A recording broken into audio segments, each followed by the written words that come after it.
Hebrew Readers Church.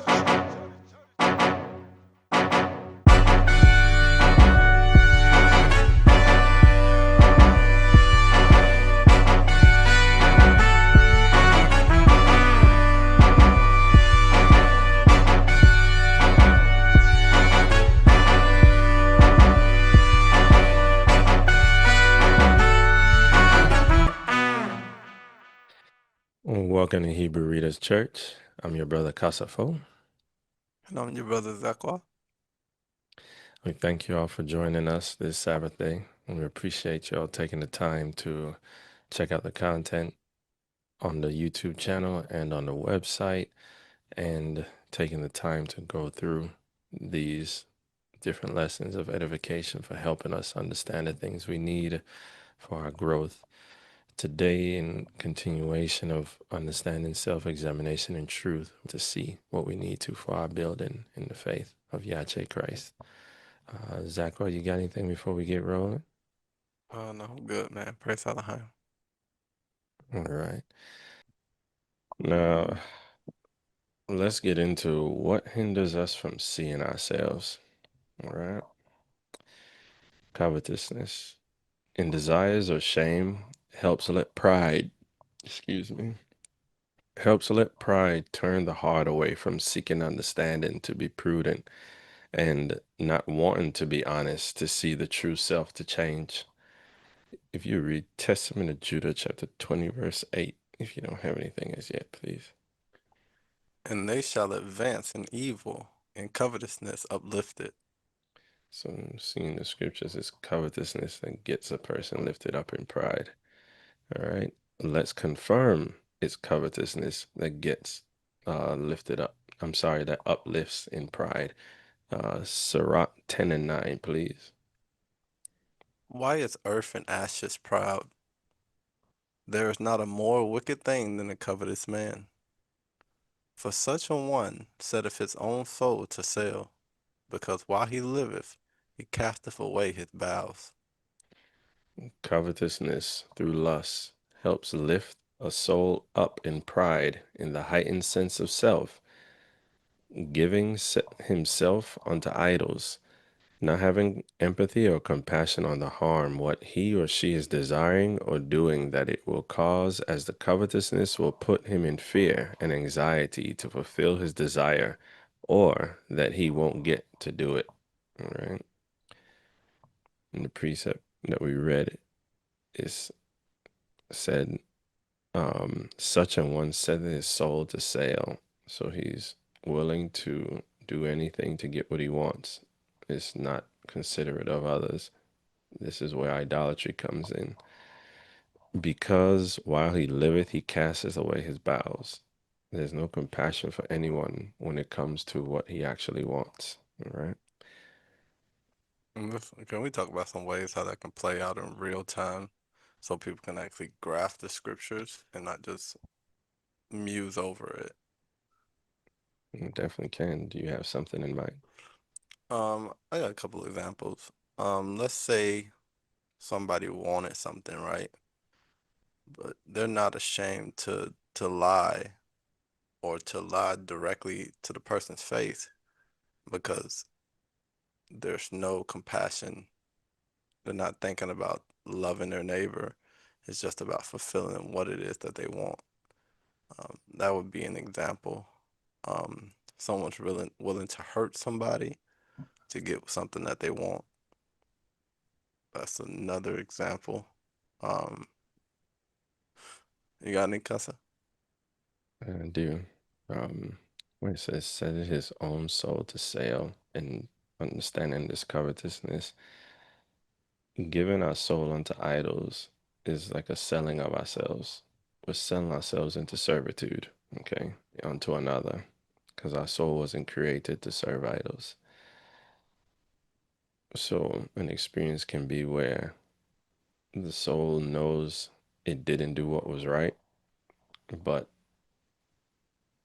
out of the fear and shame of what I've done, I'm giving myself unto idols being in sorrow and unwilling to be honest with the person, casting away my bowels of compassion to consider like the hurt I'm actually doing to that person by not being honest with them, it doesn't, that doesn't outweigh my desire to not be found out or my desire to keep the image that I have with the person.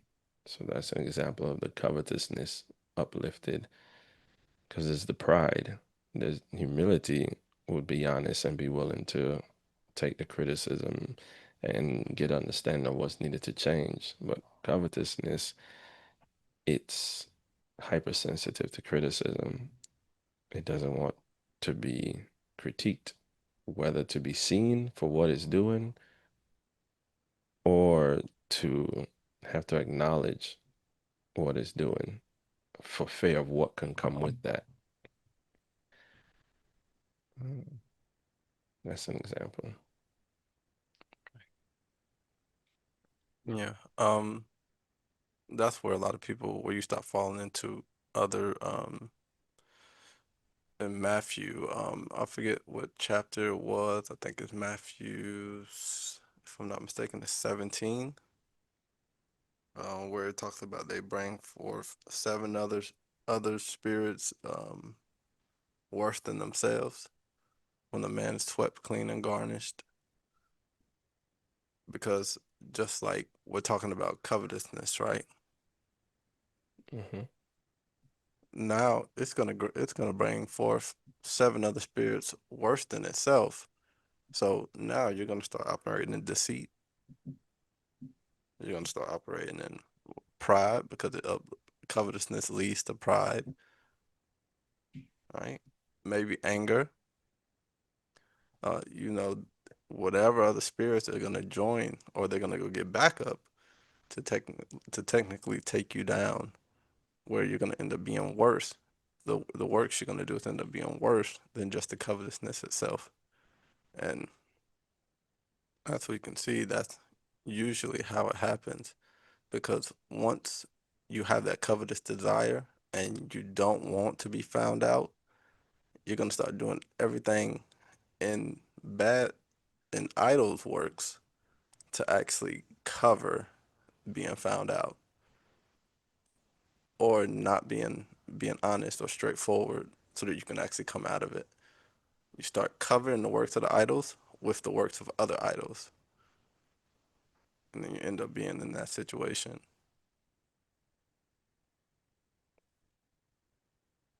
So, are you finished? Yeah, I'm done. Okay. It was Matthew 12 and 42 and 43 and 44, actually, for what All you right, were thank you. referencing. No problem.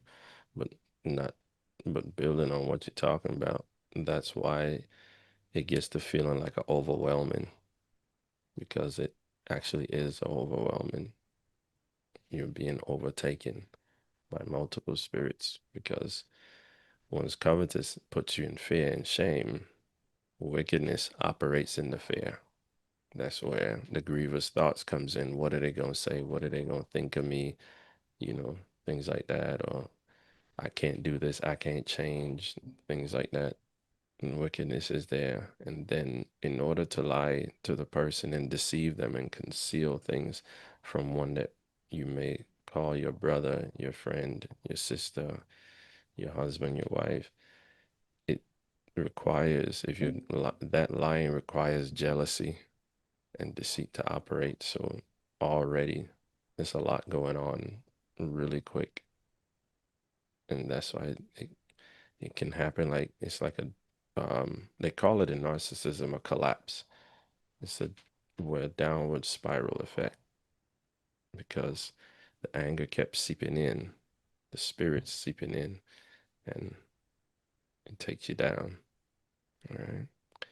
And then you can that's where a person can fluctuate between grandiosity and shame because in one moment they're trying to overcompensate, but then at the next moment they have to deal with their real self, and they can have some mental health struggles and emotional health struggles because of these things.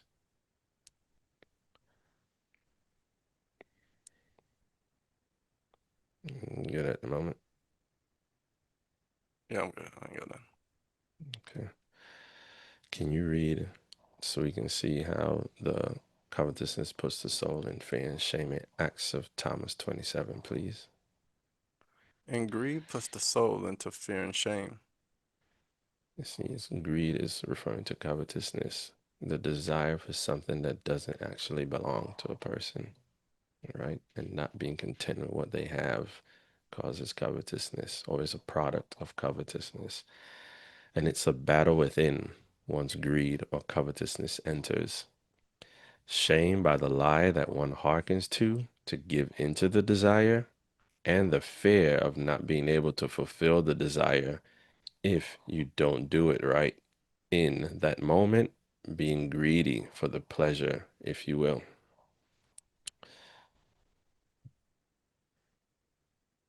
You have anything before I continue? Just some simple things. So cases like that, it can be something that you feel that somebody else is getting, and that'll put you into covetousness or greed, where it'll jumpstart everything.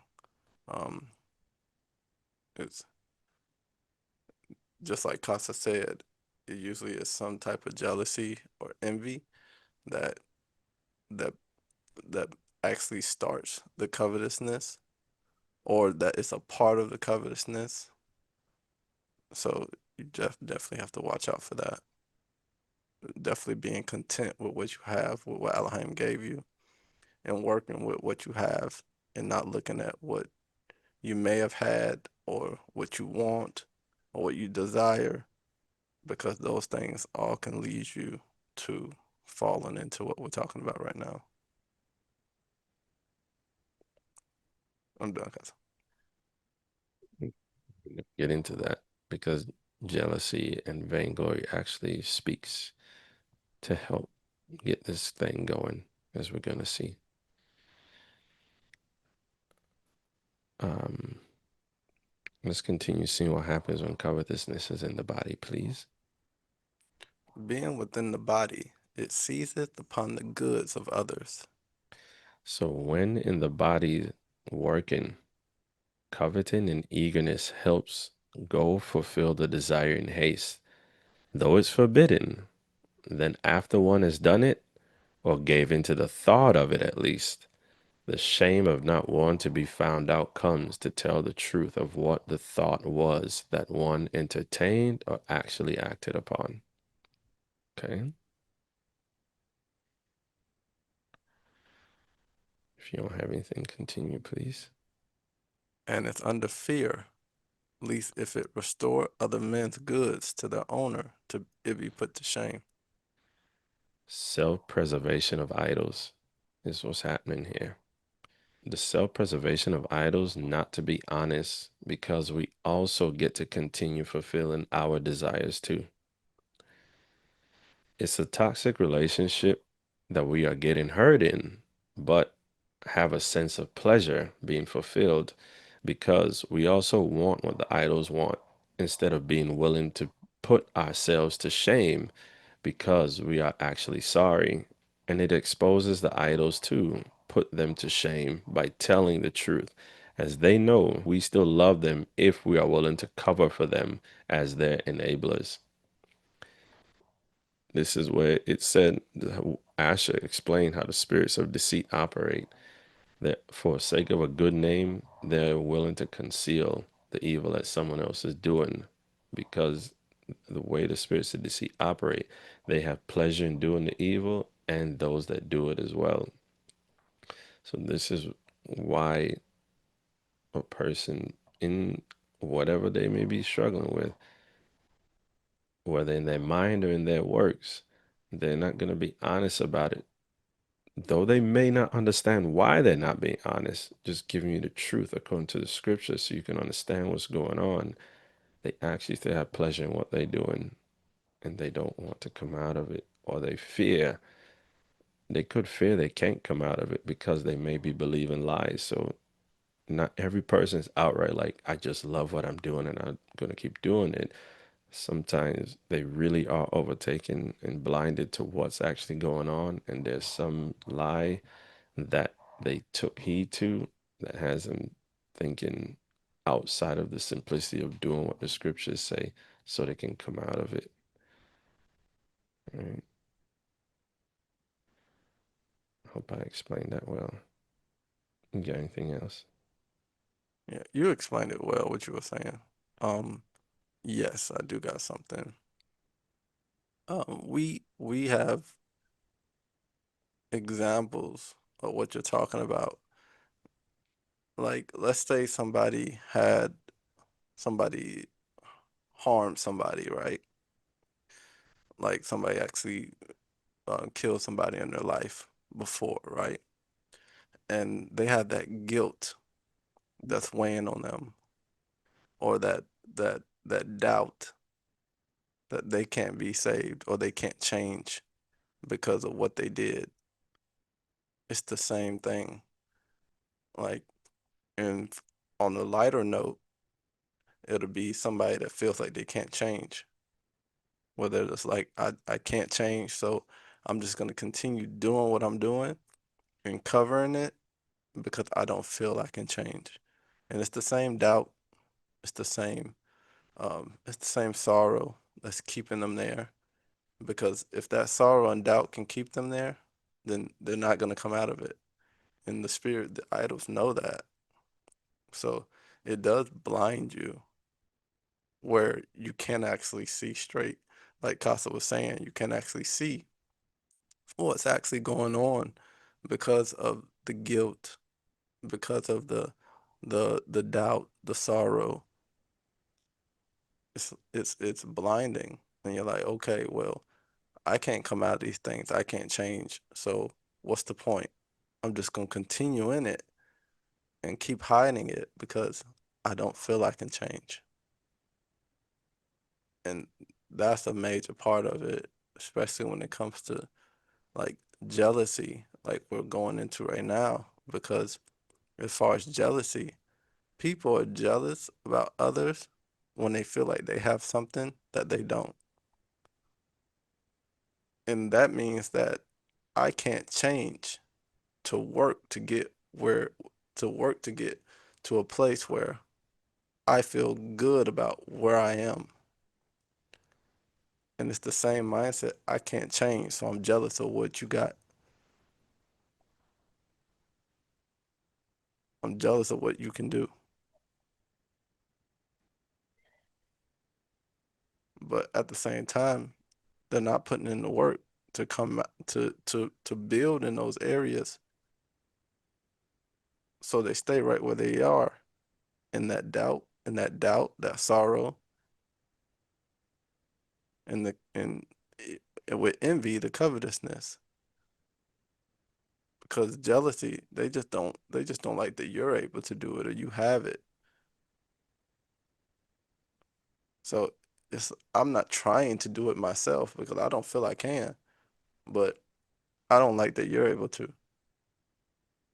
And now that's where all the spirits come in and start attacking you because you have no works. There's no drive. There's no works that's backing or helping you to achieve or get to a place that's different than where you are. And all those things have commonalities. I'm done, Casa. Thank you for sharing that. Amen. Um,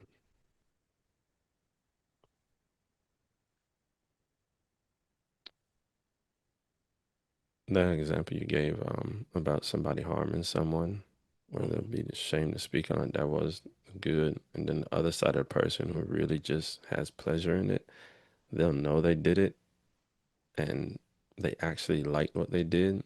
And then they also have pleasure in the deceit of hiding it. And they're going to do it again. Like, but their person, they real deal, they're gone. Like, that's what they do. And they're looking for the next opportunity. Right.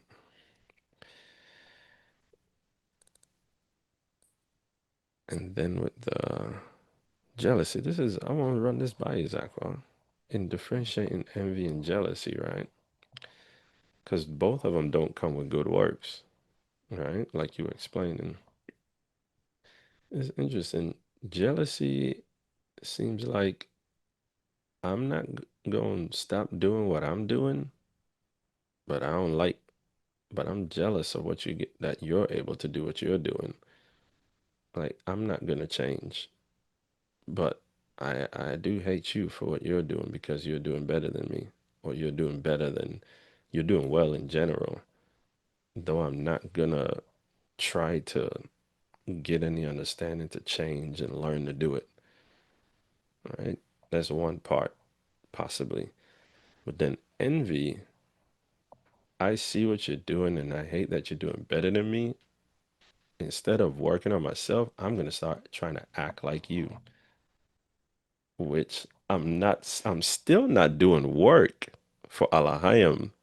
What I'm doing is I'm just gonna try to become you because I see you're doing well and I don't like it. Uh, Does that kind of show a difference in the two? Yes, I there's some know it parts. didn't. Yeah, No, you're I good. didn't No, you're explain good. it too well. No, you're good. The jealousy itself, the jealousy, it's either I see what you're doing and I think that what you're doing is good, or I see what you're doing and I don't think that I can do it. So I'm Yes. jealous of you. I don't think that I can do it. And that's where I'm not going to try because I don't think I can do it in the first place. Thank you for simplifying it. That is it. Now, envy is it competes. So it's not about working on myself to get to a place. Envy is I just want to be better than you. So I'm going to do what I believe that you're doing so that I can be better than you.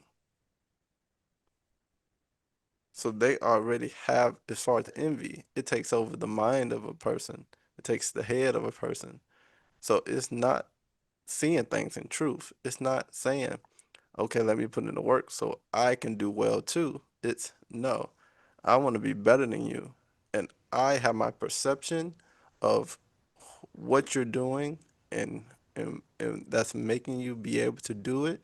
So I'm going to copy that. Although I may be wrong because I'm technically projecting of what you're doing. I may be wrong, but it makes me feel better than you. Mhm. I see the heightened sense of self to project who you are and how you're doing it, and then it may very well be a lie, but Right, envy works with hatred, and hatred always makes us lying. So I'm gonna walk in that and put that on. Like, I understand you and I know who you are. Even though I ain't talking to you about it, I've made it up in my own mind, and I'm gonna act like that to show I'm actually better than you. I can be a better version of you than yourself.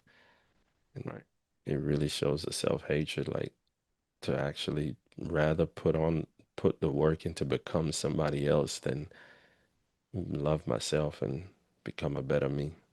Like, right. it's the And sad truth of it. I'm Go sorry, ahead. Casa. So it's okay. And what happens is it's not genuine. So that other person may be operating out of love and charity, but the person that's envious is going to be doing the same works, but out of hatred and anger. So it's not the same because they're not actually getting to the root of what it is that's allowing you to do those works, to see it in truth. And it causes them to go astray because of the envy. Yeah, so Because they're seeing things through the viewpoint of the idol. Every time that we get into an emotion or we go into or we get into any type of emotion that's not of the spirits of Alahayim, that we're seeing through the lens of whatever idol it is that has place in us. So if we're falling into jealousy, everything that we're seeing is through the lens of jealousy. We fall into envy, everything we see is through the lens of envy. We fall into anger or wrath, everything we're seeing is through anger or wrath. Like it blinds the perception. Pride does the same thing. Kasi, I know you talked about those certain spirits that are blinding as far as pride, envy takes the head of the man. Um, what's the other Yes. one? Anger or wrath? Anger is blindness, hatred blinds the soul, fornication, lust blinds the inclination, jealousy is blind as well. Lying darkens the mind. Like it's a lot of blinding. That's interesting. Like I know we're not talking on fornication, but it says you said fornication blinds the inclination. Yes, sir. That's very important because that means that you may have a desire to do something that's wrong, but you can't see it as wrong in the moment. Like just how these spirits are operating, like the way they operate, like it really shows that we have to be temperate and sound-minded all the time, or else we're gonna get taken. And our viewpoint and how we're seeing things is gonna be through the lens of the idol because they have place in us if they do, and they come and take over us. It's very dangerous. That's true. These are facts, and it looks like we're gonna get into this here today too. Likely, and get into it more. Let's see. Well, mm, oh, were you finished? All right, Mikasa. Thank you for what you shared. A Praise good, Alahayim. amen.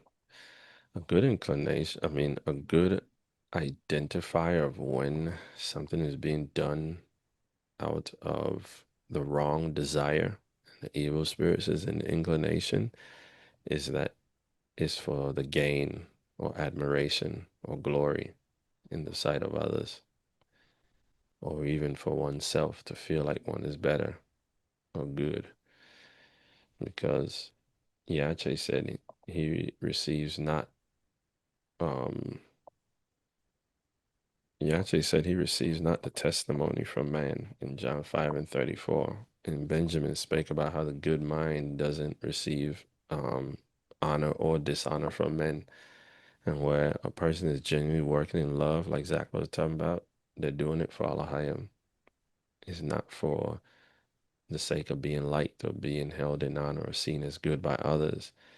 But when operating in the wrong spirit, you're going to see as we talk at jealousy and vainglory, they come and work together. So the person, they'll be trying to gain, man pleasing will come in. They're trying to be seen as something. They're desiring to get that reaction from others or get that response from others. So you can know when the work isn't pure by what one really is seeking out of it. All right. That's why even for narcissists, we're talking about these things to help understand the spirits that's going on, to be aware and make better decisions. That's why one of the symptoms of a narcissist is gaining supply is altruism, trying to seem good and do a lot of quote unquote good deeds, doing giving stuff, but it's not actually with charity because it's for the desire of the admiration or praise of others, right? Or to overcompensate for the wrongs that they know they're still doing by turning a blind eye to it, to just focus on the good things that they did to feel like, hey, I'm not that bad. I'm not a bad person. I'm not that person. I'm this person. But they're still actually doing the works of the bad person. So the concept they're trying to hold on to, that lie that they're trying to keep, that false self, is not going to ever be real so long as they continue in the deceit and the idols that they've been operating in. Because you have to actually stop, or else the toxic relationship continues. Uh, you can go ahead if you want to. No, what you said was true. I wanna Alahayim willing, we get into the dark triad. We want to help people come out of these things, so we're gonna go into as much things as we can and give as much information as we can. Um, I know Casa's talking a lot about narcissism right now, but we also want to get into the two other types that that are hindering people.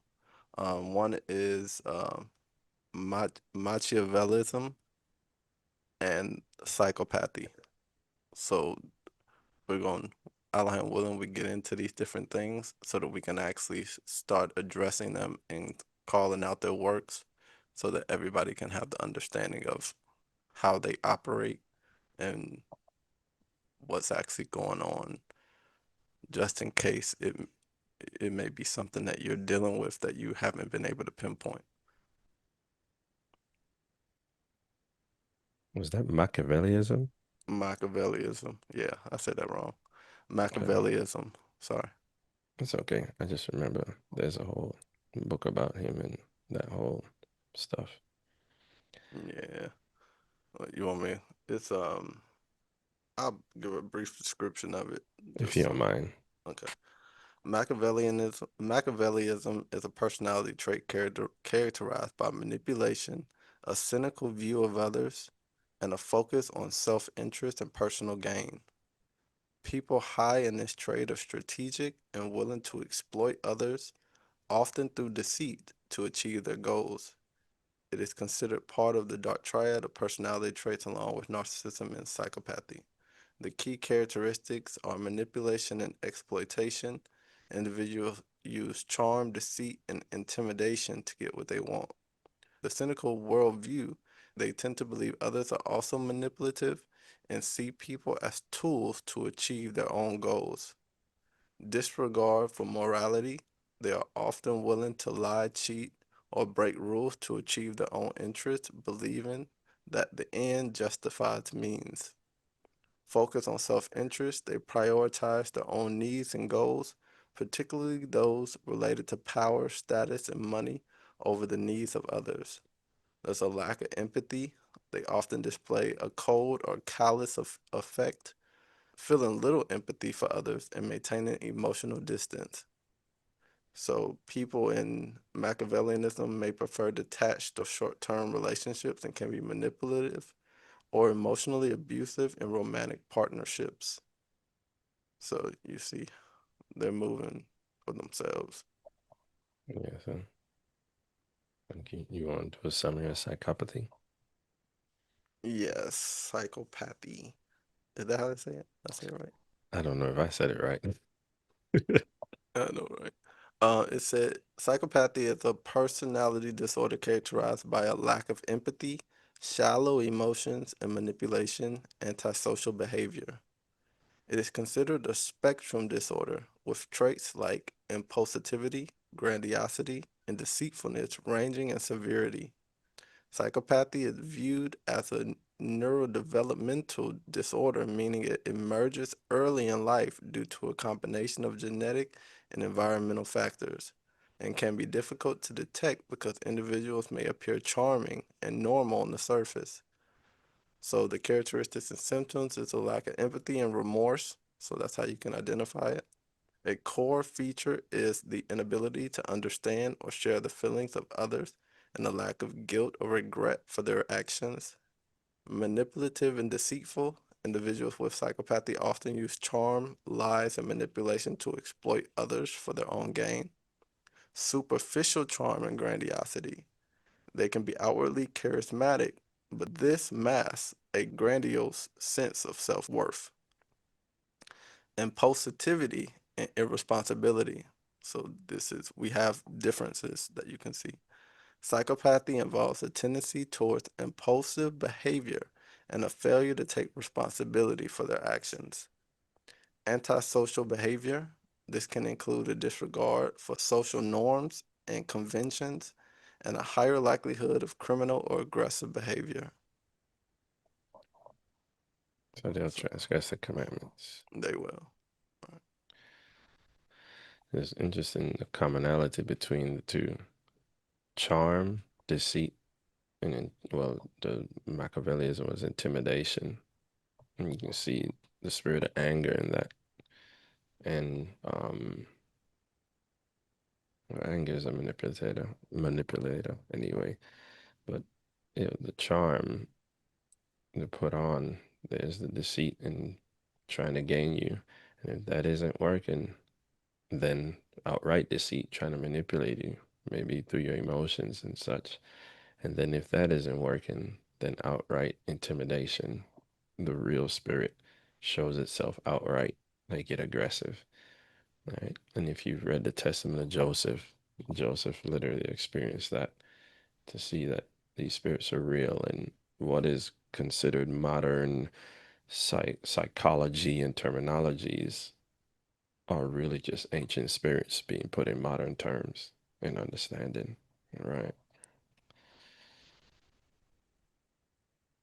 You got anything else there? Yeah, I'm good, brother. Okay. Thank you for that info as well. Amen. All right. We got a question here.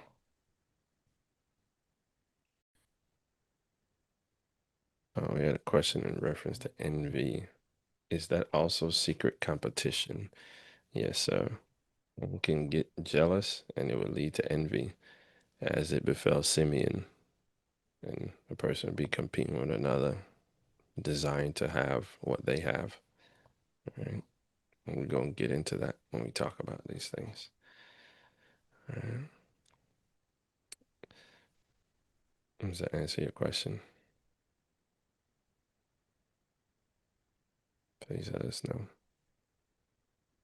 Okay.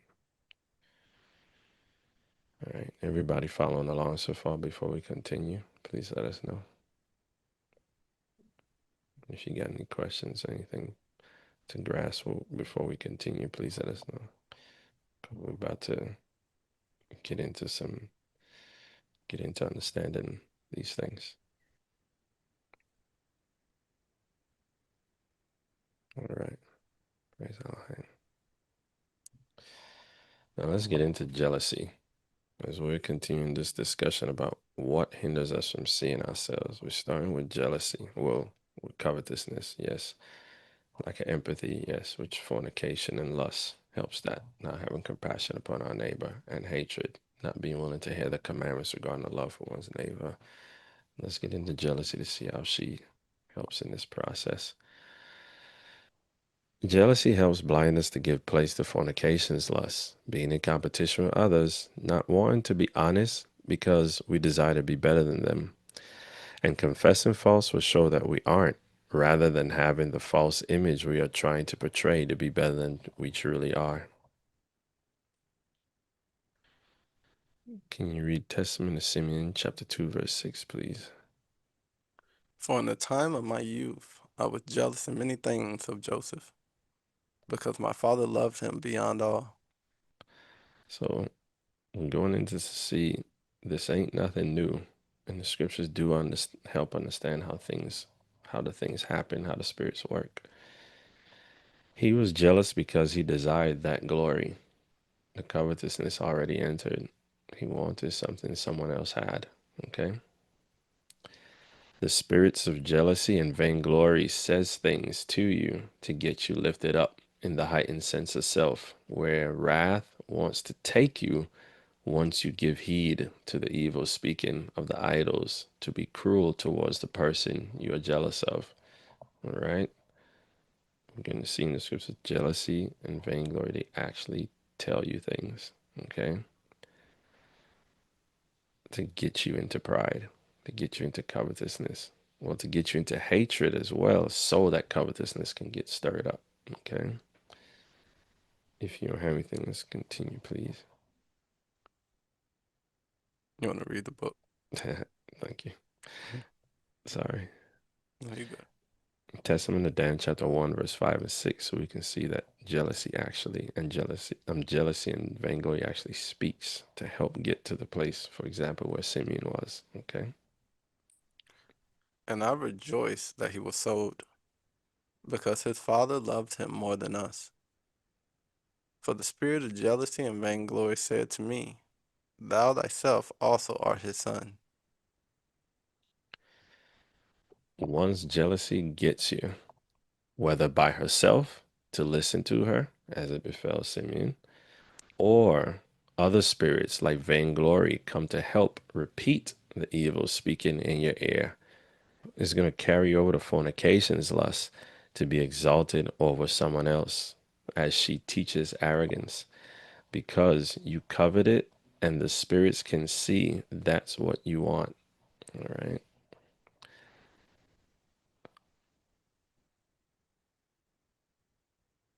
If you don't have anything as yet, continue.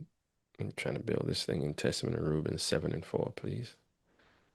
Well, it's interesting because it wasn't just jealousy and envy at this point. With this is Dan, but Mm-hmm. um, Simeon, he wanted to be he was envious because he wanted to be loved beyond all as Joseph. But Dan, it was jealousy. It wasn't envy. And it was envy, excuse me. It was envy because he said, Thou art also his son. But that didn't necessarily mean that he wanted to have what Joseph had, though. That's why it seems more like jealousy to me. But with Dan, you can see the hatred in it because he said, and I rejoiced that he was sold, which is hatred. And the reason he rejoiced that he was sold, he said, because his father loved him more than us. He had completely detached. Yeah.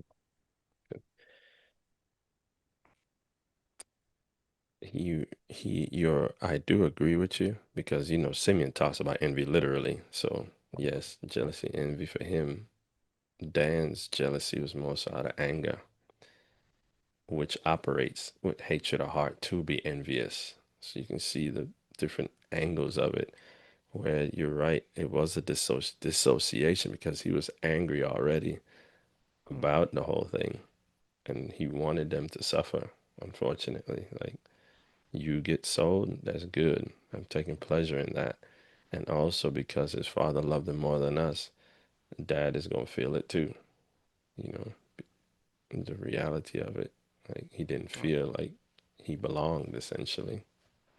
Like they getting what they deserve. That's how the spirits made him feel. And you can see the lack of compassion, and lust, and fornication. So, so a lot going on.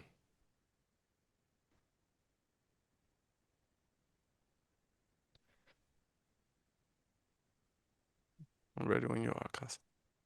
All right. All right.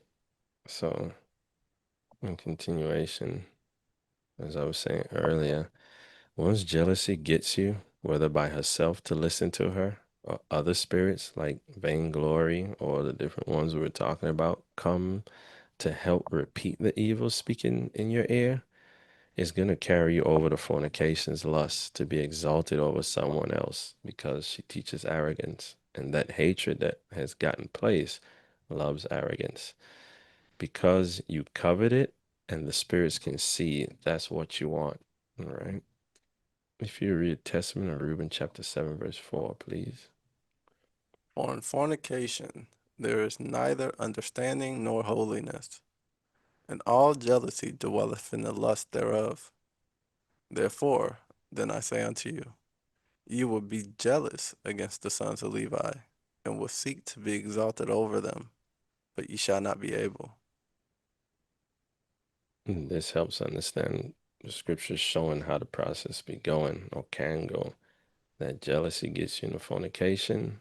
Is fornication going to teach you the arrogance? And if you got vainglory possibly already there talking to you, it's going to get you wanting to be better than somebody else. This is where envy comes in as well. To know that competition gets going, you're seeking to be exalted over them. But you shall not be able, because the spirits you're operating in, it ain't going to actually help. All right? Because contentment with Alahayim's will, what Alahayim wills for whomever is what they will for them.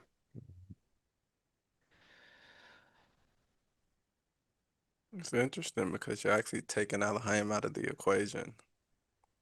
Because you're not saying that Alahayim is prospering them in whatever it is that they're doing that's well. You're bringing it down to a carnal sense and saying, well, I can see what they're doing, so I'm going to copy it to be in competition with them. And they're doing it according to their own flesh and not looking for Alahayim to prosper them or to do the works in them. So it's actually a work of unbelief. Yes, sir.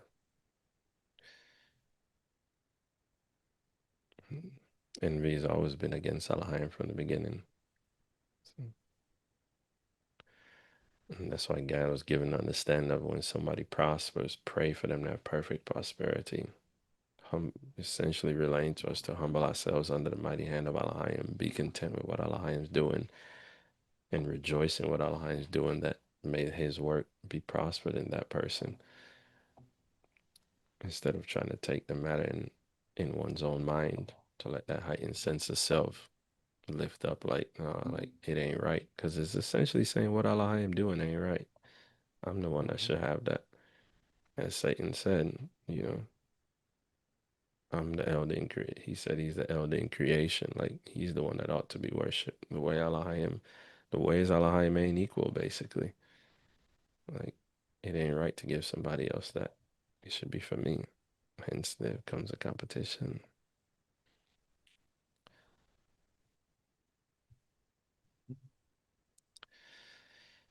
You got anything else there? Thanks for adding that and helping give insight on this stuff.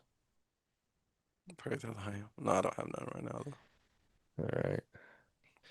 Struggling children of Aaron are an example of this, talking about seeking to be exalted over others because of the jealousy and being in fornications, lust, and covetousness. Struggling children of Aaron are an example of this, in that coveting to be better or validated gives place to pride, jealousy, and fornication, desiring to be better than others. If you read Testament of Levi, chapter 14, verse 7, please. And ye shall be puffed up because of your priesthood, lifting yourselves up against men, and not only so, but also against the commands of Alahayim. So, children, this helps understand a person, when given to these spirits, they can be puffed up just because of who they are, like, or what position they may be in. That in itself lifts them up to feel like they are important. They are just a heightened sense of self, to keep it simple. And that's going to affect their relationships with others, because they're going to expect others to uphold that view they have of themselves, because in their mind, what they think in their mind is like it. And when in the heightened sense of self, they call it high-mindedness. Like, that's what's right and that's what should be. So everyone else should adhere to that and support it and enable it, or else there's going to be a problem.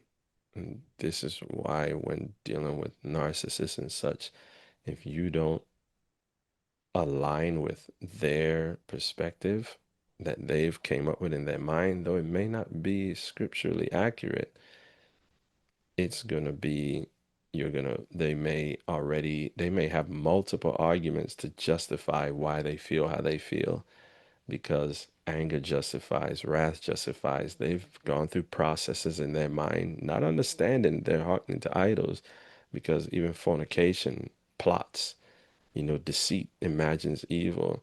Like they've went through that process in their mind to make what they think right or how they feel right, not grasping they're in their feelings. So envy is already there leading them away from Alahayim, but they're not really seeing what's going on. So you may talk with them, there's no getting through to them. You may give them a true understanding of what the scriptures are talking about, but stubbornness and vain confidence and a pride of heart isn't going to be convinced, even though what you're saying is accurate and true, because of the heightened sense of self. And if you don't agree, essentially you're going to get discarded. You're going to get devalued in trying to make you agree, or you're going to get discarded or emotionally manipulated to make you feel like you need to leave it alone and basically agree with them and let them continue or get out of the way, essentially. Right. So this is what can happen in idolatry. You got anything before continuing? Not only about the scriptures, um, it can be about the truth in itself, where they won't actually receive the truth because of what Casa is referring to right now. Like it's in any matter of truth because it doesn't align with their the projections. I mean the grievous forecast of wickedness.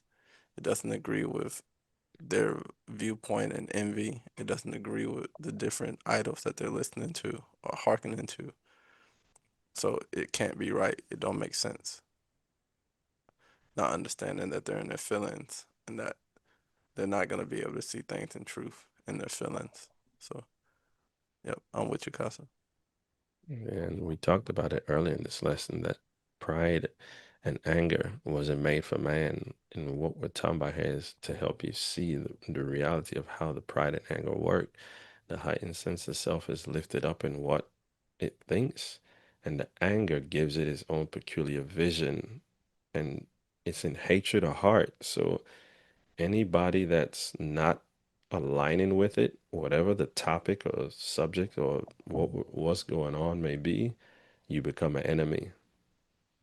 You won't be seen as a friend. And this is why a person operating like this, they usually surround themselves with enablers, psychopaths, or what's the other person that they with you just to enable whatever you're doing? It was another word, codependent. Hmm. Like, is not going to be around people that are actually about accountability. In those environments, they're going to shy away or they're going to minimize contact because the spirits understand that's not what they're seeking after. All right. Okay. Speaking of the spirits, understand they don't want you to actually get the help you need. So they're going to seek to find reasons to, or emotions or thoughts to draw you away from going to be around the people that actually are going to hold you accountable to change. I'm going to be honest with you. All right.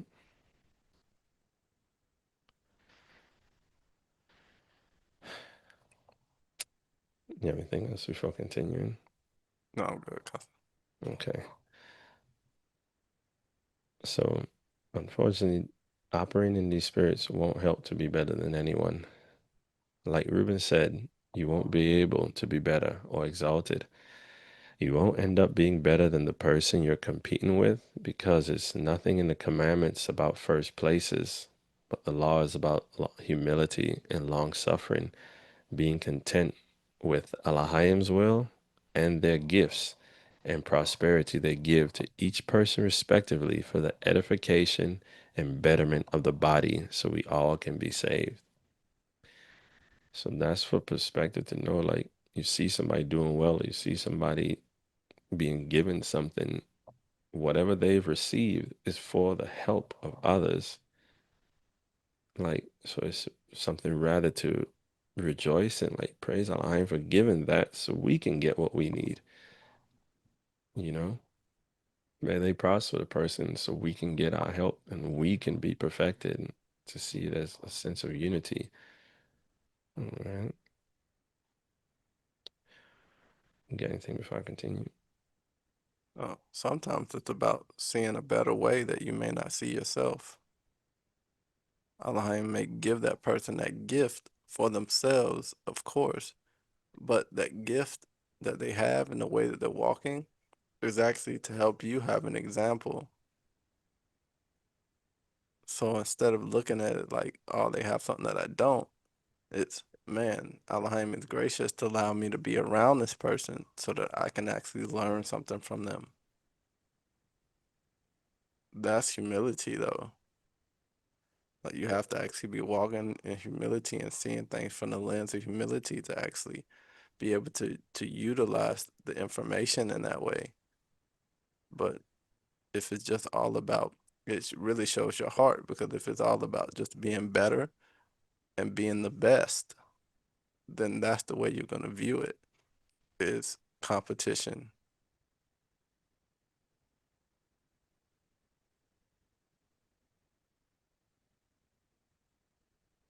I'm good, cuz.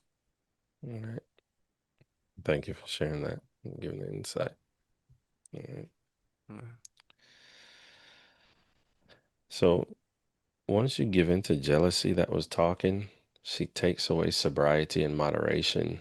So you're not tranquil and temperate, which is where anger wants you, unsettled, so it can get the mastery of you to obey and let it control and let it take control of your body to work iniquity. I'm going to add fornication wants you there too, because she wants to overcome your mind. And envy wants you there too, because he wants to take your head and rule your whole mind.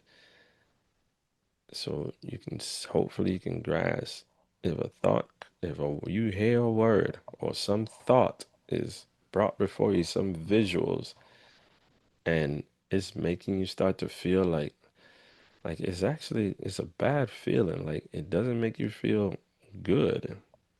Hopefully you've been taking the time to really pay attention to yourself and see where you're really at, to know like it's never good, because the scriptures tell you clearly the angel of wickedness, a fit comes upon you. All right. The spirits of Alahayim don't cause fits. The angel of righteousness is delicate and bashful and tranquil and gentle. To know these things for what they are, to catch them before getting overtaken. All right.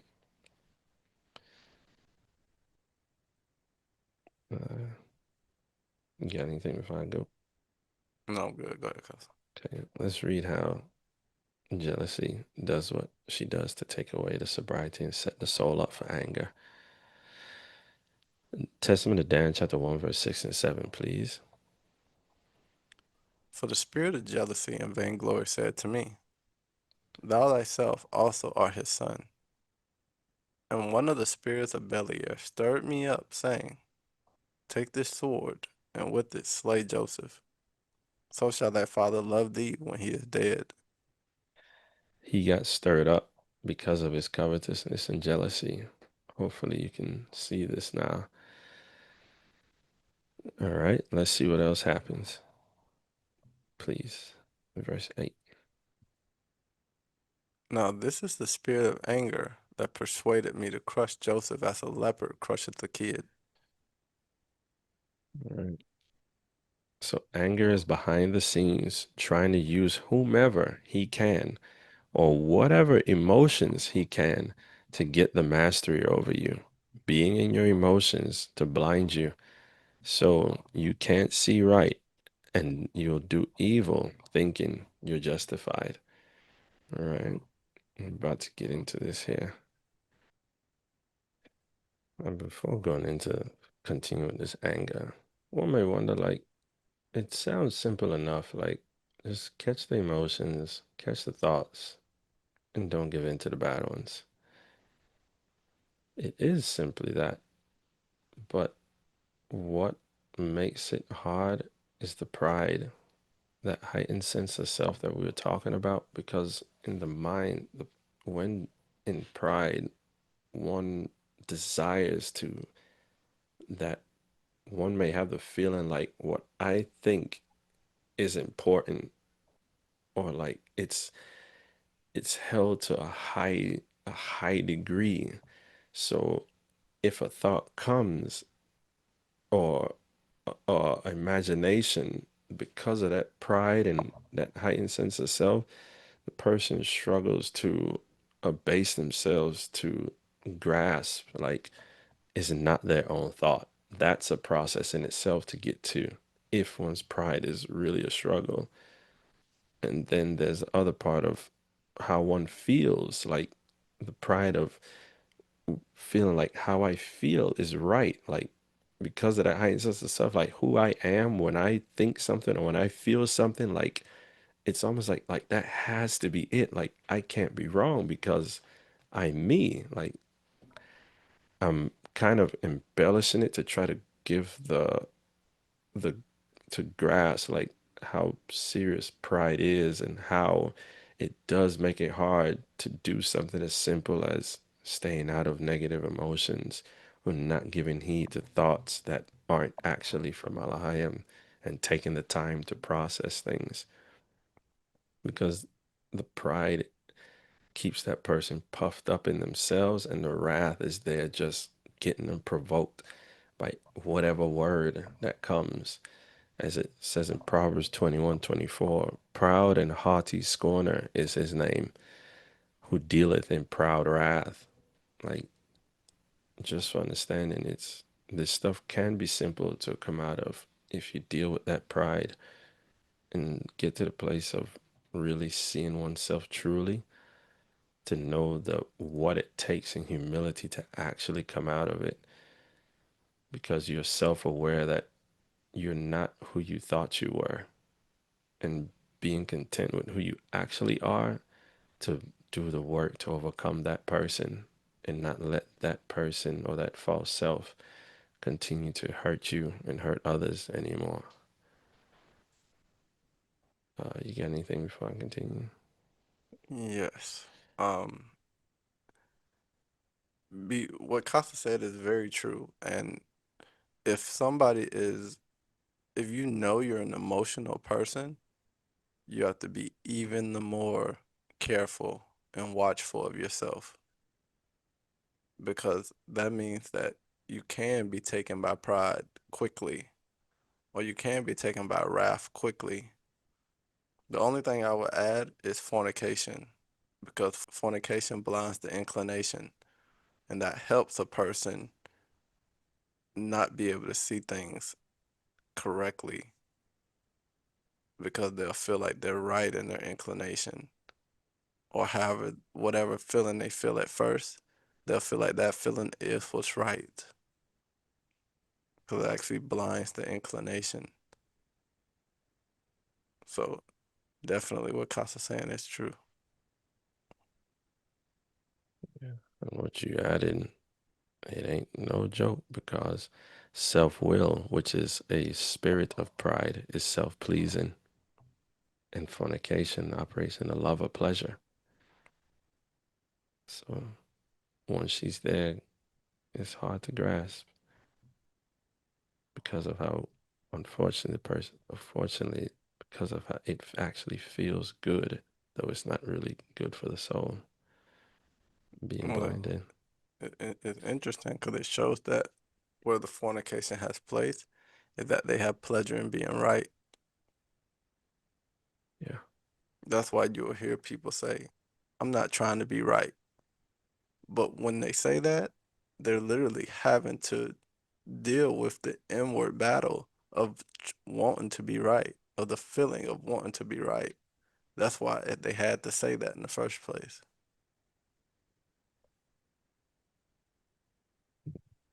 Deceit comes with fornication, and as well, deceit operates with self-indulgence. in the pride. So it makes sense, right? There's a masking Right. of the inward struggle.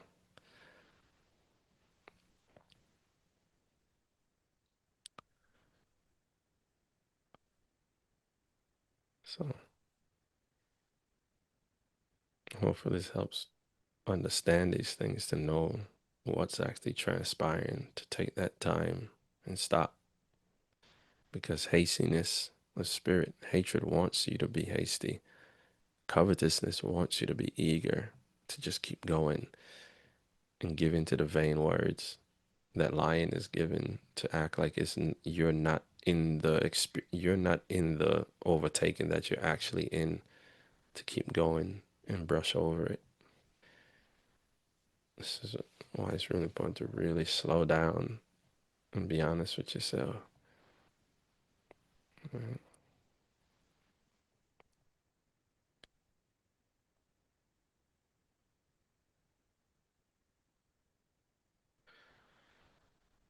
You got anything else before continuing?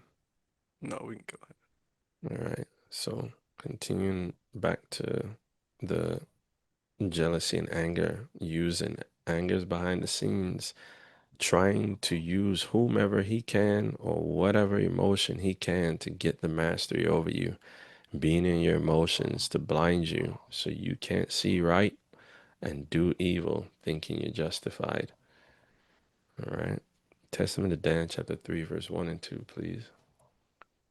For anger is an evil thing, my children, for it troubleth even the soul itself.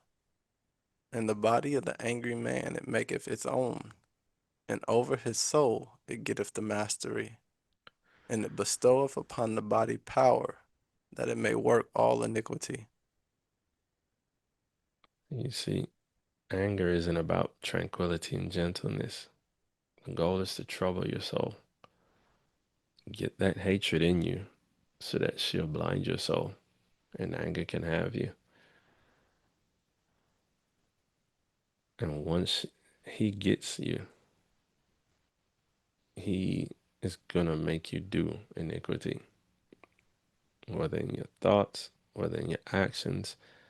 This is why it's important to really not operate in the wrong emotions or with the wrong intent. Like, to take the time and see, why am I doing this? Why do I feel the way I feel right now? Like, let me make sure I got a grip of me before moving forward. All right.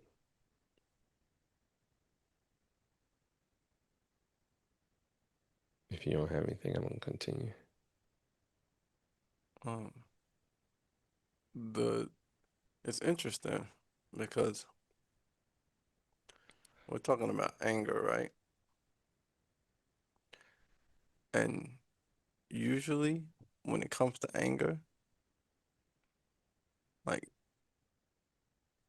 you're going through your mind of why it's why you're getting stirred up in your mind of all these different things of why you should be angry. And those are the things that you actually have to watch out for. And those are the things you actually have to examine. When that thought comes, okay, this is why you should be angry. Is that true?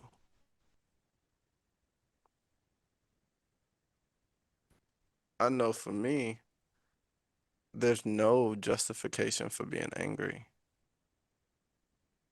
or at least to operate in it.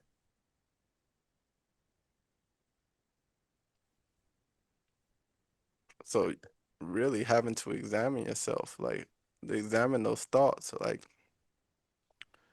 is that true? Is that a is that thought that came to me even true in itself, let alone to justify me being angry? Or this spirit just feeding me things that it knows is gonna stir me up because of my pride.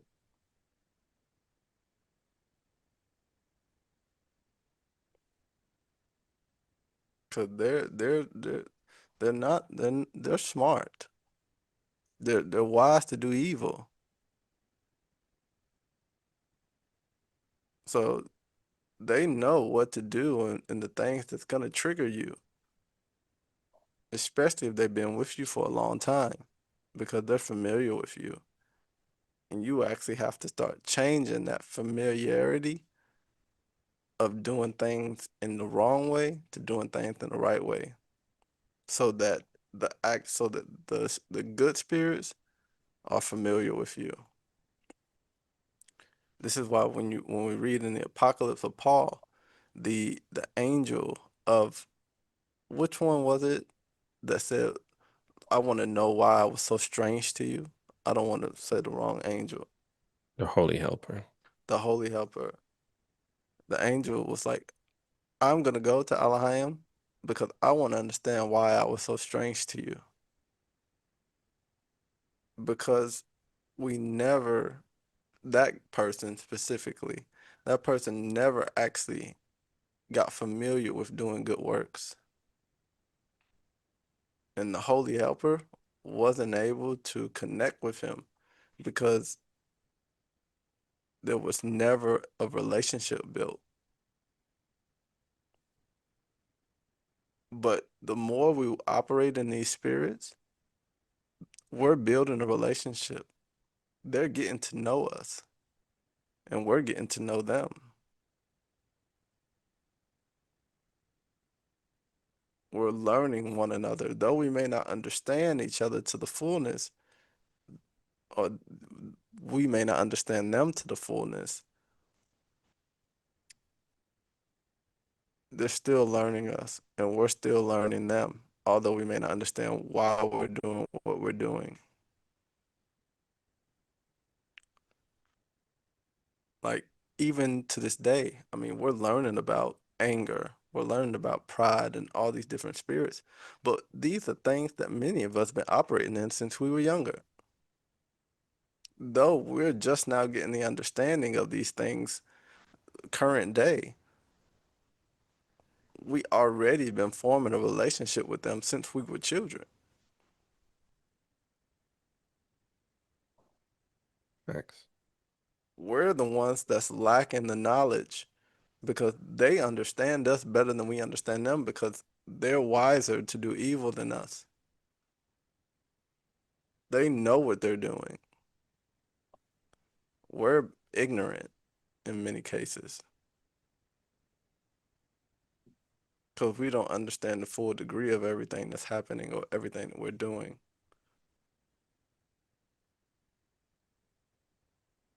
True. Like, we have to shift gears and start building relationships with the good angels, with the good spirits, because other than that, it's it's gonna be hard to change. It has to be a dynamic shift. It has to be a forced shift. It's not just something that's just gonna happen organically. Like, that's not how this works. You actually have to force the change until it becomes until you get until it becomes innate or it becomes habitual. And then it gets organic because you're growing in it. But to shift gears, to come out of the works of darkness into the works of light, it's a force. It's not just something that's just gonna roll over and just change overnight.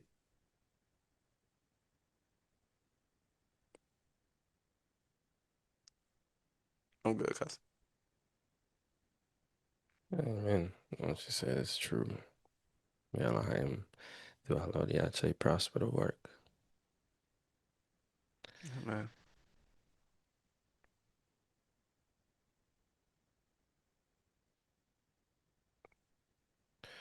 To well, do this one first because it goes what we're talking about. It said that makes sense why silence in the mind is so important in making the changes.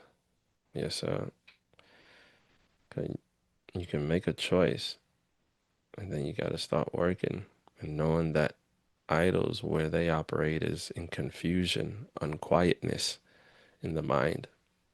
Silencing is all the more important. Meditating, getting to a place where you can actually sit in silence and be comfortable there. And it's helping come out of the pride, feeling like one doesn't have to have something to say, or one doesn't have to have a thought or something in that heightened sense of self, but silence, making that offering to Alahayim, and just ask the question if there's something Alahayim wills to give understanding on or awareness of, please do. And being content with the silence, and being and learning what's going on within, seeing things. You got anything else on that, Zach? All No, I'm good, cuz. right. We got a question here. Are the idols backbiting while speaking to the individual to deceive them? They can. Because backbiting is evil speaking. They can say something that's not true, speaking bad about the person. Or they can use a fact with the way they're saying it to grieve you. Okay. To try to get you stirred up in emotions.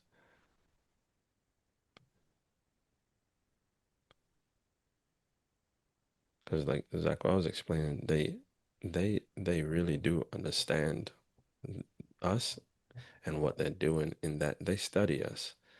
They've been around. They're the spirits of youth, for example.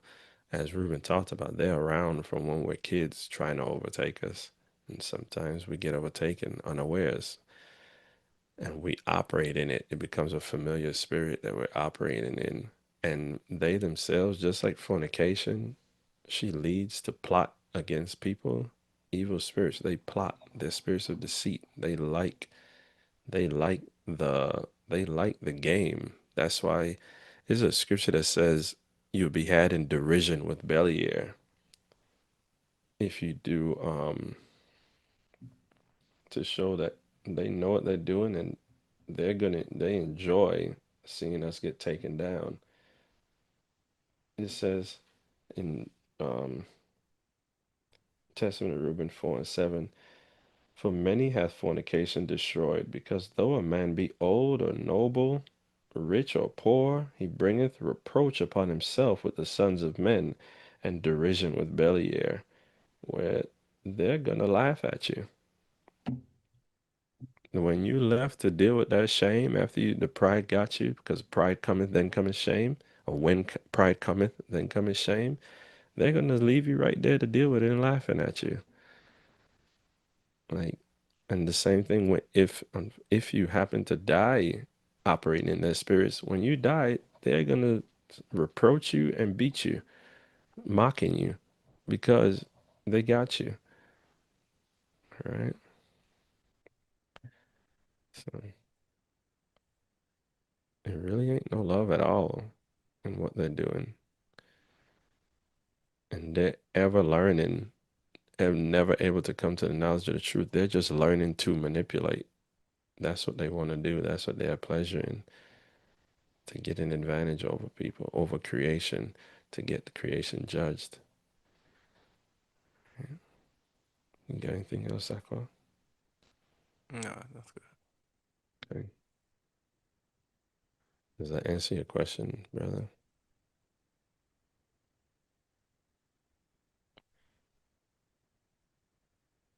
Praise Alahayim.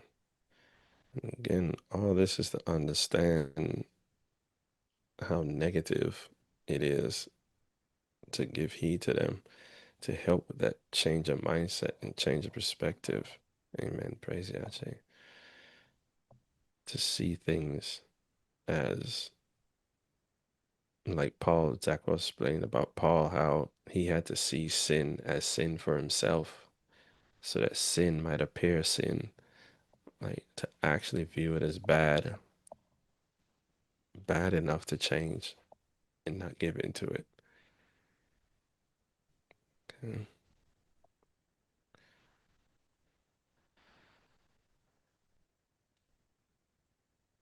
You good? Yeah, I'm good. Okay. Now, going back to anger. Okay. So anger wants to get control of you and it's troubling you, try and get you stirred up so that it can take you and get you to do some iniquity, right? And like we said earlier, or I said earlier, it's going to use whoever it can or whatever emotion it can to get that done. And let's see how it operates. Testament of Dan 2 and 4, please. Therefore, he that is wrathful, if he be a mighty man, hath a threefold power in his anger, one by the help of his servants, and a second by his wealth, whereby he persuadeth and overcometh wrongfully. So see the way anger operates. It's the same way they operate in a person. This is what anger does. See, his intent is to deceive you and by any means to overtake you through covetousness. All right. Continue, please. And thirdly, having his own natural power, he worketh thereby the evil. He himself will try to overcome you when you're in the emotional space to listen to him. As he waited on Dan to be out of sobriety and moderation, coveting glory, to come himself directly to stir Dan up. All right. Aside from jealousy and vainglory, the servants that anger uses to overtake you are as follows. Can you read Testament of Dan 3 and 4, please? For the spirit of anger encompasseth him with the net of deceit, and blindeth his eyes, and through lying darkeneth his mind, and giveth him its own peculiar vision, and wherewith encompasseth it his eyes, with hatred of heart, so as to be envious of his brother. So there you have different servants. Anger uses deceit. Anger can blind his eyes itself or with that net of deceit. It uses lying and it uses hatred and envy. And of course, jealousy and vainglory.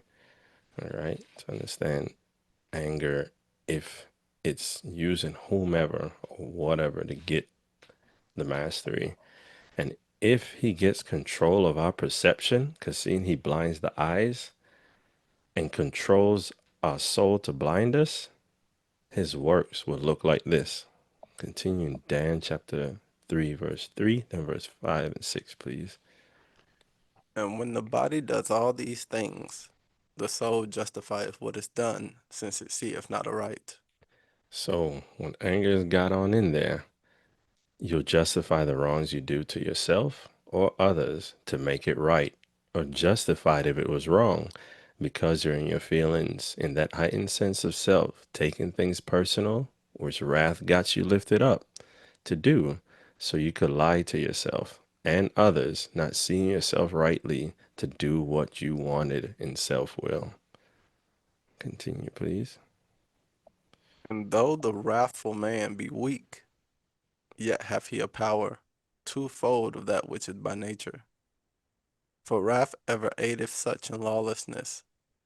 The spirit goeth always with lying at the right hand of Satan, that with cruelty and lying his works may be wrought. So you'll do what you want in your feelings without good counsel, or not listening to good counsel, and you'll lie to yourself in some way so as not to see the truth of what you're doing or what you did to stay where you are in your self-will. So anger has you blinded from the truth because of what you want in your heart.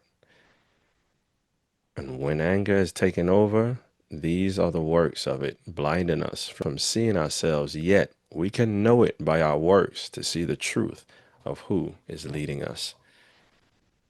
If you read Testament of Dan chapter 2, unless you have some, I do, cause okay. you know what's interesting? You're sitting here talking about this, and something's coming to my head. It's we're talking about anger and covetousness, and usually those things go very, very well together because usually when you don't get something, you get angry. I mean, even with children, when they don't get something or something doesn't go the way that they want it, usually they cry in anger, So, right? mm-hmm.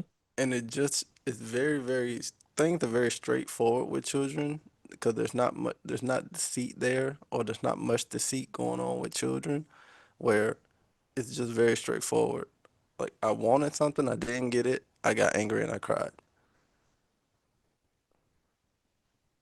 Yeah.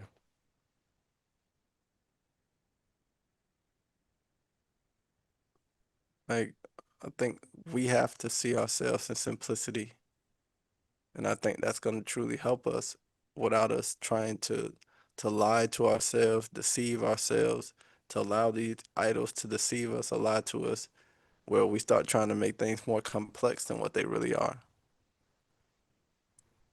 so that we can stay in whatever it is that we have pleasure in because we're actually coveting something.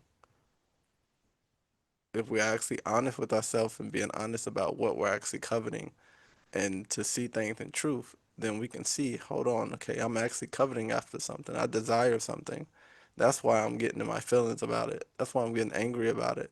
Because I actually desire something to go a certain way, or I desire something tangible or perishable in itself that's actually causing me to be stirred up in anger.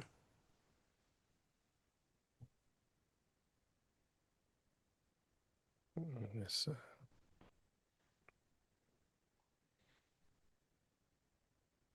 yes, and that's when Dan said, love, truth, and long suffering. I love being honest with self, and also be long suffering self to work through it and come out of it.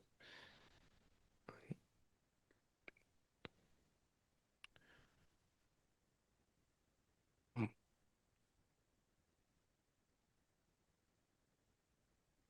I'm done, Thanks. Cosmo. I appreciate you pointing that stuff out. Okay.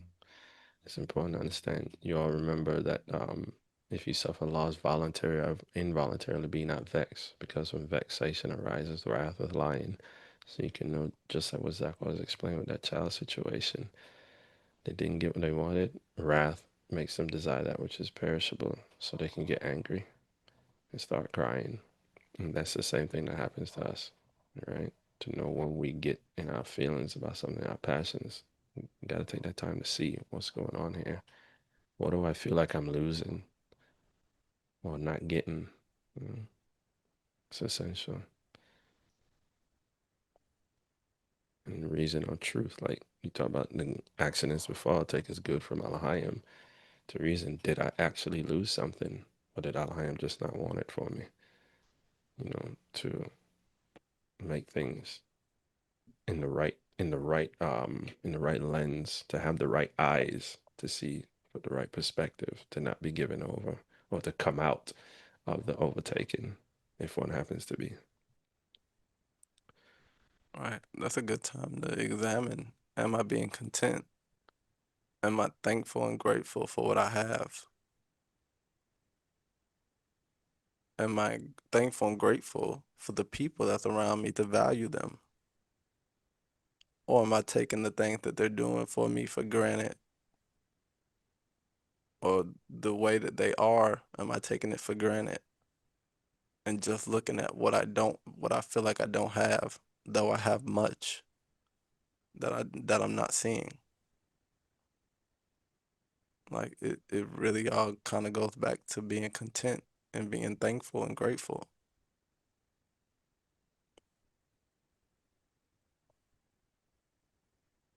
Man. Mm. Anything else? No, I'm good, cuz. All right. Now, unfortunately, we don't catch what fornication, anger, and covetousness and the other spirits are seeking to do.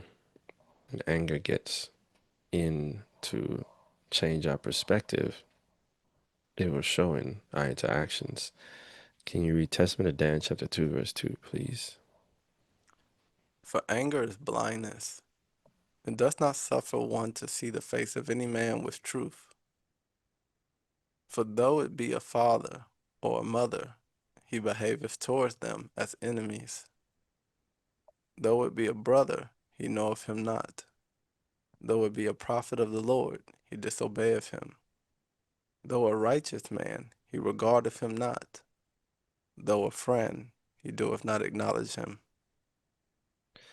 Those are symptoms of being blinded in hatred of heart to let anger overtake our perception because of letting jealousy in out of our desires and pride with that heightened sense of self. It says you may see already that when anger is in the person is lifted up, can't see the face of any man with truth. Everybody is now viewed according to the perception that anger has led me to see through. Though it be a father, mother, he behaved towards them as enemies. It becomes that heightened sense of self where it's me against the world.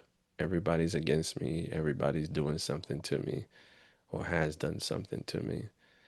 And if somebody is doing something, like, how can you do this to me? Like, everything's personal now, You become the victim in every situation. right? There's no accountability. Somehow it's justified that it was someone else's fault. Or at least somebody has to take this blame with me. Okay. So that we're both wrong, because I can't be wrong by myself. Though it be a brother, he knoweth him not. Interesting. He didn't take the time to get to know him. He formed his own opinion of him. He don't really know him, but he's seeing him through his own lens. And that's who he's projecting him to be in his heightened sense of self. All right. He's not going to ask questions to understand. He thinks he already knows. All right. Though it be a prophet of the Lord, he disobeyeth him. He's not listening to him. It's a heightened sense of self. If it ain't come from him, it's not true. Or it has to come to him for it to be right, because he desires the control. He desires the mastery. He's the one that Alahayim should be speaking to, not someone else. Right? And then the hatred is there as well. He won't listen to the words regarding the commandments, and the fornication will resent the words of holiness. So he's going to hate the person and not listen to him. Okay. Though a righteous man, he regardeth him not. All right. What does the word regard mean? Regard means to consider or think of someone or something in a specified way. Attention to or concern for something. So he'll see somebody's good, but he doesn't care about them. There ain't no love there. You can see the jealousies there. Well, because he can't be better than you. Yeah. So again, what we talked about earlier, if he can't be better, essentially you get discarded. He's not going to be around you. All right. Though a friend, he doth not acknowledge him. That friend, if that friend is getting in the way of what he wants and not enabling him, he gets discarded too. He's not going to take heed to him. Acknowledge means to accept or admit the existence or truth of. If you ain't going with what he talking about, you literally don't exist to him. Like, you're against him. All right. You're irrelevant. Yeah.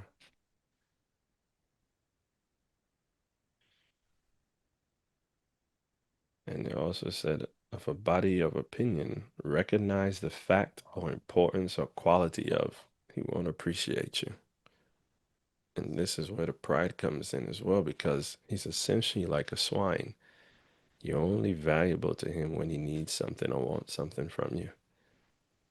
Other than that, he's on his way. Or her. Blind is not a respectable person, so Yeah. So essentially, you're a tool. You're being used. All right. So hopefully that helps understand how these spirits operate. Anger behind a lot of this, using the net of deceit to try to overtake, or when in a person, that person would be deceitful or manipulative, trying to get something for themselves, and it's not with consideration of others, as others are tools.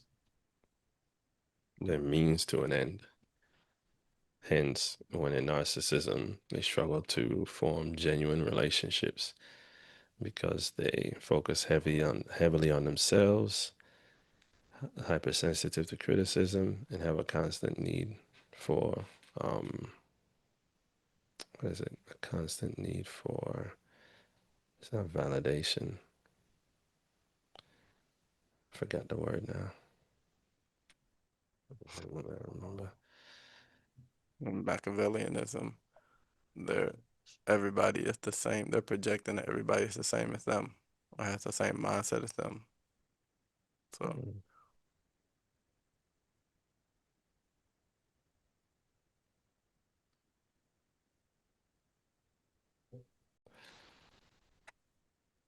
Other thing was they focus heavily on themselves, have a constant need for reassurance, and are hypersensitive to criticism. So it's like it's hard to really connect with people or see people as people rather than a means to an end. All right. Because it's really all about self and what you can do for the person, what you can gain from the person. Hence, their love for the person is based on what they get. Like, I love you because of what you do for me. You know, they don't love you because of who you are as a person, because they don't really care about you as a person, being straight with you.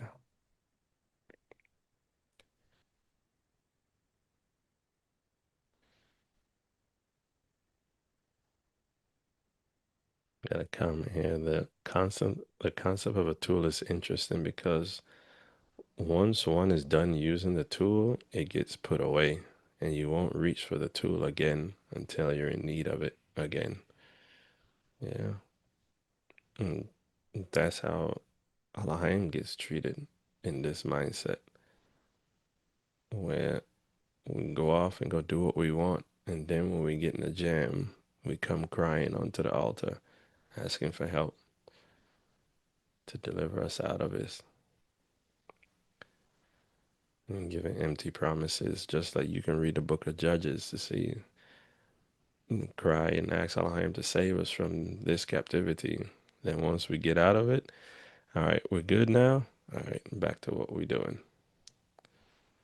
To see the reality of this stuff, the lack of placing a high value on Alahayim and appreciating him and actually trusting him to stick with him.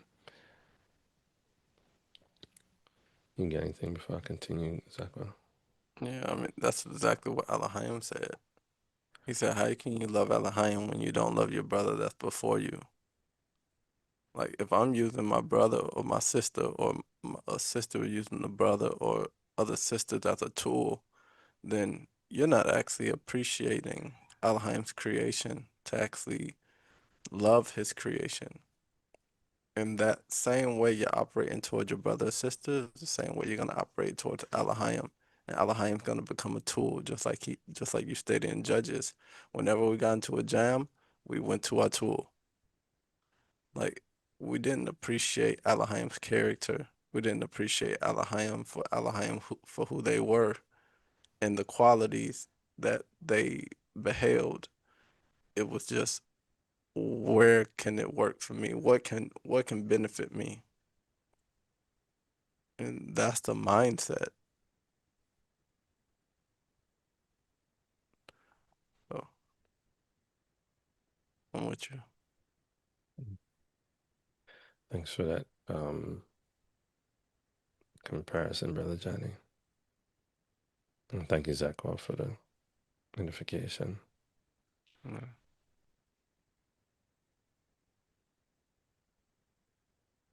And yes, Brother Justin, that swine parable, it is from Barnabas. That's what was referencing.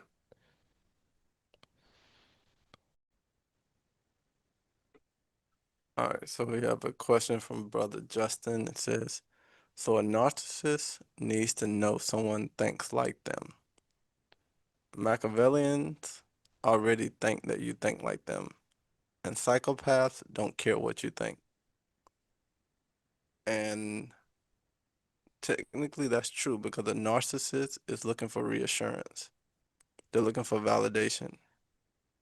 So they're looking and needing to know that someone thinks like them to validate themselves. Machiavellians already they think they're gonna project. They think that everybody is operating the way that they operate in their evil. Psychopaths, they don't care what no one thinks, and that's true because psychopaths lack empathy and remorse because they have an inability to understand or share the feelings of others and have a lack of guilt or regret for their actions. So they don't care what you think or how you feel. So yeah, it's true. Praise Alahayim. Mhm. So continuing, you get a grasp here of these symptoms of being blinded in hatred of heart to let anger take over our perception because of letting jealousy in out of our desires. So the things we've been discussing. Simeon's experience is proof of the hatred, jealousy, as well as stiff-neckedness, because he mentioned that, and envy, and anger blinds us too. So if you give in to jealousy that was setting you up, anger, who is behind it all, trying to get the mastery over you, uses that hatred you let into your heart to be envious, and it will show it in your mindset towards the person or whomever you're jealous of, desiring to be better than them or like them in your envy. If you read Testament of Simeon, chapter 2, verse 7, please. And I set my mind against him to destroy him, because the prince of deceit sent forth the spirit of jealousy and blinded my mind, so that I regarded him not as a brother, nor did I spare even Jacob my father. So jealousy with other spirits helping can blind the mind from seeing ourselves being in competition, desiring to be better than others or have what they have. And in that desire to be better than others, you can literally just want to destroy the person. And that doesn't mean you literally go try to kill them. You can try to destroy them by how hatred works. You're watching it, anything they do, you abominate it. And if they're doing well, you languish in the envy. Like you're just trying to find something wrong with them so that you can feel like you're better or at least feel better about yourself. All right. Basically, you won't let them live. If they made a mistake, they sin venially, you ain't letting that go. There's no forgiveness because you get to continue to destroy them as if you're Alahayim. And this brings to mind. This is where that envy sets you up to move as if you're Alahayim yourself by not letting things go. Um, and you're not letting it go with the intent to destroy the person. That's what's going on within the soul, though you may not grasp it. And that's what unforgiveness is about, wanting to see people destroyed. Hermas Parable 9. If you're, well, I'm here. Hermas Parable 9, chapter I 23, got verse it. 4. Okay, I can see it. my bad. Go ahead and finish though. Hermas Parable 9, chapter 23, verse 4, please.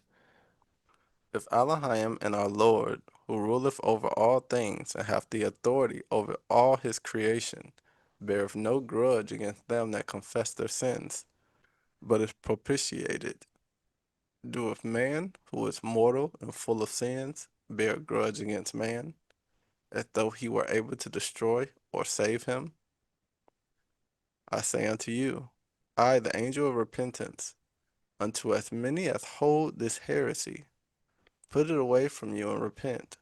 and the Lord shall heal your former sins, and if ye shall purify yourselves from this demon, but if not, ye shall be delivered unto him to be put to death. So remember, jealousy estranges the heart, right? It helps you go over to hatred. And the whole thing, when it gets you over to the envy, it's helping you to operate thinking you're Alahayim, where as though he were able to destroy or save him, he's holding a grudge against him, as if he is Alahayim himself, right? And any thought or feeling that's leading to feel like your grudge or your bitterness is okay, or your resentment, or your feelings of like, how could they do this to me and da da da da da is okay, it's a heresy. And look at what their intent is. If you won't let it go, you're not going to be healed from your former sins. Again, the spirits know, keep you right there so that you can't change, so that love can't enter, love can't work in you, right? And their desire is to get you put to death. They know what they're doing. It's no confusion for them. It's just our lack of understanding. And then, unfortunately, if we're not in the right space and we have contrary desires, though the understanding is presented to us, it's our rejection of the knowledge. All right. You got anything else, Aqua? No, that's good. All right. Praise Alahayim. It was good. Edification. And with that,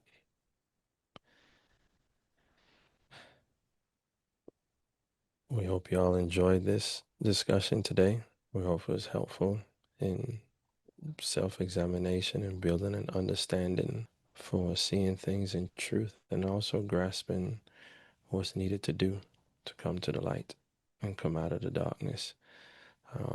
Please stay tuned with us. We have more to come in building and understanding ourselves and getting where the Lord needs us to be, that we may be vessels unto honor. Anything else, Brother Zachariah? But thank you. We appreciate you guys for sticking with us. And we know these lessons are very personal. So we just pray that you guys take the time to examine, because it's worth it. You know, this is our salvation. Our soul's on the line. It's the most important thing that you can be endeavoring, is to actually come out of evil, come unto righteousness. So Alahayim prosper us.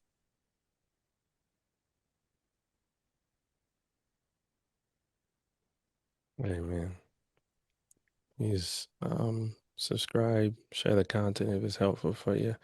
Check out the website, HebrewReaders.com, and reach out if there's anything, feedback. We appreciate it. Anything we can help with, Lord willing, let us know. And please stay tuned for discussing further into this. All right. Sabbath Shalom. Peace.